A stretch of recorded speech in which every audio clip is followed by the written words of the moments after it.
Hello friends, welcome back to the channel. आज का जो मैं टॉपिक है वो ये है कि हम एग्जामिन करेंगे सीमन को। तो जो जैसे मैं आपको आजकल प्रैक्टिकल के बारे में बता रही हूँ, क्योंकि कुछ बच्चों ने बोला था कि हमें प्रैक्टिकल बनाने हैं मैम, तो मटेरियल नहीं मिल रहा, तो इसलिए आज मैं नेक्स्ट प्रैक्टिकल लेके आई हूँ। एम है to study the examine of semen. तो सबसे पहले हम एम लिखेंगे, उसके बाद सीमन होता क्यों है, किसके लिए हम ये टेस्ट करते हैं।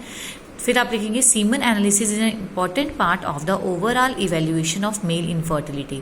मेल में फर्टिलिटी चेक करने के लिए, इनफर्टिलिटी चेक करने के लिए हम ये टेस्ट करते हैं। It helps to determine the fertilizing capacity of human spermatozoa. इससे हमें पता चलता है कि एक मेल कैंडिडेट में कितनी कैपेसिटी है एग को फर्टिलाइज करने में।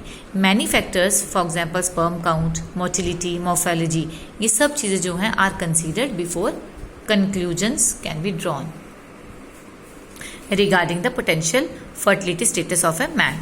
Semen is made up of spermatozoas. जो सीमन होता है वो किससे बना होता है? स्पर्मेटोजोआ, जिसको हम कहते हैं स्पर्म, सस्पेंडेड इन सेमियल फ्लूइड। जो कहाँ पे सस्पेंड होता है? सेमियल फ्लूइड में।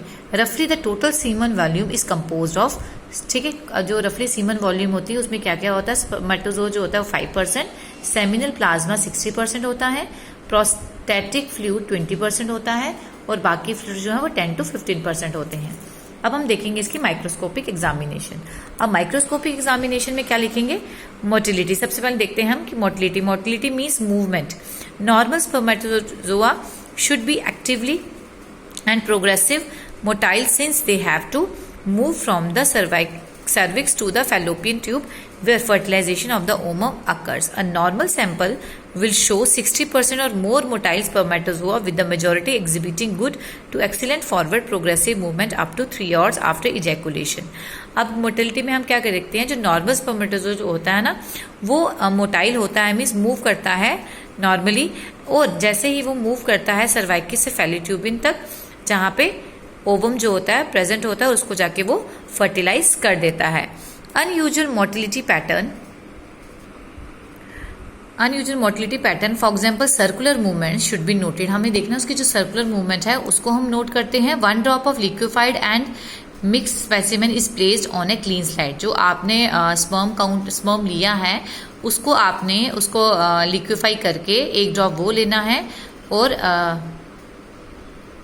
स्पर्म को मिक्स करना है कहाँ पे? क्लीन स्लाइड में, और कवर कर देना उसको क्लीन कवर स्लिप से, एंड एग्जामिन माइक्रोस्कोपिकली। अब मॉर्फोलॉजी में हम देखेंगे the morphological characteristics of the sperm cells are important for the complete assessment of the seminal fluid.